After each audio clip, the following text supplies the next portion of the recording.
देश की ताकत तीनों है महान, जवान, किसान और जनता महान। आईएमएफ की डील या आतंक का सौदा, पाकिस्तान की 2.4 अरब डॉलर की मंजूरी पर भारत का गुस्सा फूटा। आईएमएफ ने गिनाई 11 सख्त शर्तें, भारत पाक तनाव को बताया सिस्टम रिस्क।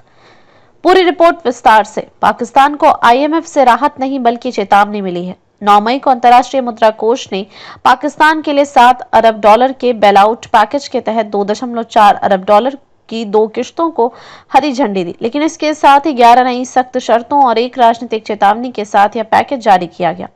17 मई को जारी आईएमएफ की स्टाफ रिपोर्ट में भारत पाक तनाव को एंटरप्राइज रिस्क बताया गया है। यह इशारा न केवल पाकिस्तान की डूबती अर्थव्यवस्था की ओर है, बल्कि यह भी अगर यह देश इन पैसों का इस्तेमाल आतंक को पालने पोसने में करता है तो आईएमएफ की भी वैश्विक साख दांव पर लग सकती है।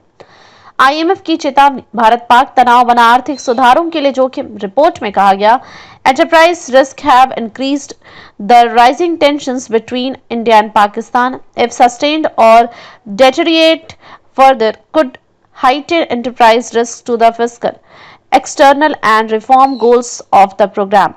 Reputational risk could also come from any perceived misuse of fund disbursement. यानी आईएमएफ ने यह साफ कर दिया कि अगर पाकिस्तान ने इन पैसों का उपयोग गलत तरीके से किया तो केवल पाकिस्तान नहीं, आईएमएफ की साख भी खतरे में पड़ेगी। राजनाथ सिंह ने आईएमएफ को दी खुली चेतावनी, यह मदद आतंकवाद को फंडिंग है। आईएमएफ की रिपोर्ट के एक दिन पहले ही भारत के रक्षा मंत्री राजनाथ सिंह ने पाकिस्तान को दिए जा रहे फंड को आतंकी संगठनों की आर्थिक रीढ़ बताया। उन्होंने कहा, आज के दौर में पाकिस्तान को दिया गया कोई भी आर्थिक सहयोग सीधे तौर पर आतंकवाद को ताकत देने जैसा है। आईएमएफ को इसके गंभीर परिणामों पर विचार करना चाहिए। राजनाथ सिंह ने यह भी संकेत दिए कि पाकिस्तान इस फंड का उपयोग आतंकी गतिविधियों को फिर से संगठित करने में कर सकता है। पाकिस्तान को आईएमएफ से राहत, लेकिन इन 11 पहाड़ जैसी शर्तों के साथ। आईएमएफ की ओर से जिन 11 स्ट्रक्चरल बेंचमार्क्स की सूची दी गई है, वे पाकिस्तान की व्यवस्था और शासन प्रणाली में बड़े बदलाव की मांग कर रही है। क्रम शर्त पहला, संसद द्वारा आईएमएफ दिशा निर्देशों के अनुरूप बजट पारित कराना।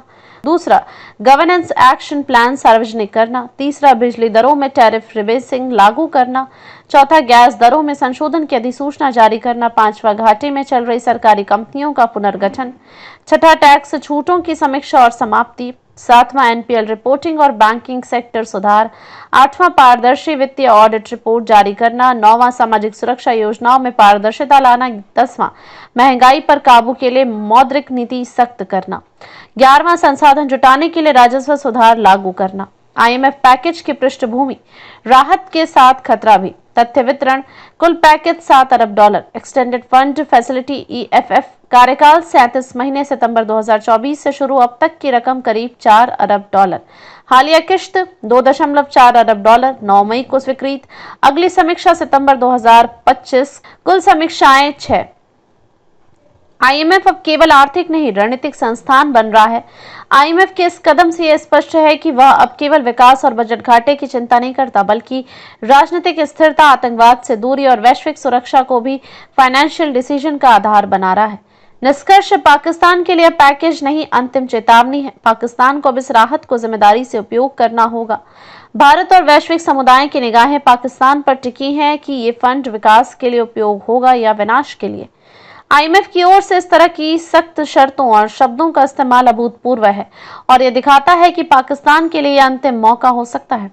अधिक अपडेट के लिए लाइक, शेयर और सब्सक्राइब करना ना भूलें।